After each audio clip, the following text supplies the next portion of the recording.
It was a bright, sunny afternoon in Buckhead, one of Atlanta's wealthiest neighborhoods. The glass buildings sparkled in the sunlight, and expensive cars cruised quietly down the streets. Inside, Hamilton Prestige Motors, a luxury car dealership, Madeline Burke stood behind her mahogany desk, watching over her showroom like a queen in her castle. At 47, Madeline had spent almost 20 years selling luxury cars. She wasn't just any manager, she was proud of being the gatekeeper, believing she could spot rich customers just by looking at them. She thought she knew exactly who deserved to drive away in one of their shiny, expensive cars. The glass doors opened with a soft chime, and a man walked in. He was tall and strong-looking, in his mid-40s, wearing a simple navy hoodie, worn jeans, and sneakers that had seen better days. He looked completely at ease as he took in the polished showroom floor and the line of gleaming luxury SUVs. Awards covered the walls, showing off the dealership's success. Madeline took one look at him and decided he wasn't worth her time. "Don't bother," she whispered to Greg, her sales associate. "He's just window shopping." Greg stayed quiet, but something told him Madeline might be wrong this time. The man wasn't just looking around, aimlessly. He walked straight to their newest 2024 Range Rover Autobiography, running his fingers gently along its sleek black paint. Then he turned and walked right up to Madeline's desk. "Excuse me," he said politely. "I'm interested in that Range Rover. Could you tell me more about it?" Madeline barely held back her sigh.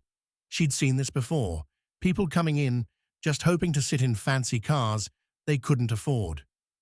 "That's our top-of-the-line model," she said coldly. "It costs $165,000.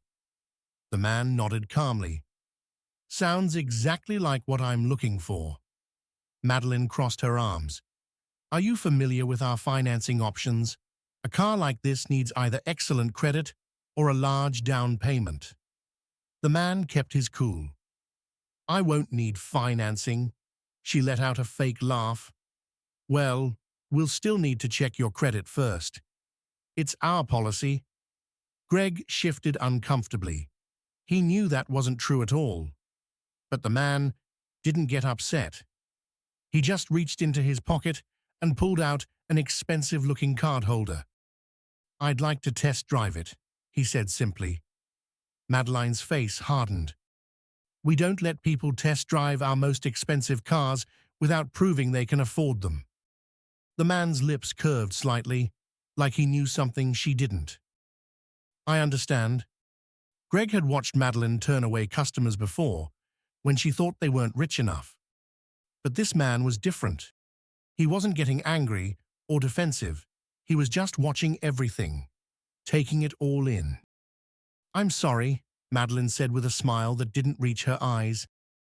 "We only work with serious buyers. We've had problems with people just wanting free rides in expensive cars."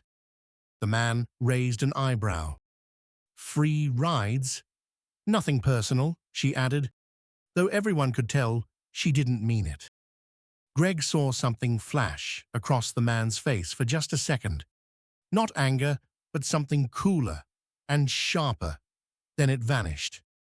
"All right, no test drive," the man said. "Let me ask you something else. What if someone wanted to pay cash? Full amount right now?" Madeline almost laughed out loud. In her mind, people who looked like him didn't just walk in and buy expensive cars with cash. "I appreciate your interest," she said in a sugary voice, "but we have these rules for good reasons." The man looked amused for the first time. "So, what would it take? What exactly does a serious customer look like to you?" That made Madeline pause for just a moment before she covered it with a nervous laugh. "I think we're done here. Feel free to look around, but I have other customers to help." Instead of storming out angry, the man just nodded and walked away. But something about how calm and confident he was made Greg's stomach twist with worry.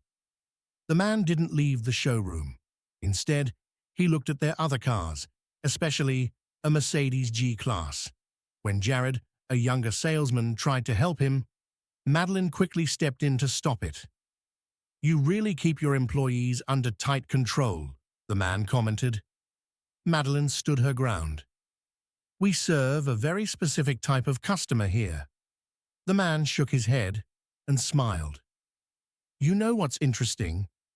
I've been to many dealerships, but I've never had someone work this hard to not sell me a car." Then he pulled out something that made Greg's eyes go wide, a black American Express Centurion card, one of the most exclusive credit cards in the world. Only the very wealthy could get one. But Madeline still wouldn't back down. Just then, the doors opened and a well-dressed older man walked in. Elliot Gaines, the regional director. But instead of talking to Madeline, he walked straight to the man in the hoodie. "Jordan, I was just about to call you," Elliot said warmly. The color drained from Madeline's face as Elliot made the introduction. "Meet Jordan Ellis, the new CEO of Hamilton Prestige Motors." The showroom went completely silent. Madeline looked like she'd just seen a ghost. "Miss Burke," Jordan said calmly, "you just refused to sell a car to your new boss." Jordan explained that he'd come to see how the dealership really treated its customers. Instead, he'd watched his own manager judge people based on nothing but their appearance. Despite Madeline's desperate attempts to explain herself, Jordan wasn't interested in excuses. "You're done here," he said firmly. "I don't run a company that turns people away because of how they look." As Madeline stood there frozen, everything she'd worked for came crashing down around her. Jordan turned to Elliot and said they needed to completely change how things were done at the dealership. Before leaving, Jordan looked at Madeline one last time. "I hope this teaches you something," he said. "The real loss here isn't just your job. It's missing the chance to be a better person, to treat people with respect." The story spread quickly through the dealership. Employees who had watched Madeline judge customers for years finally saw things changing. It was a powerful reminder about how quick judgments and assumptions about people can have huge consequences.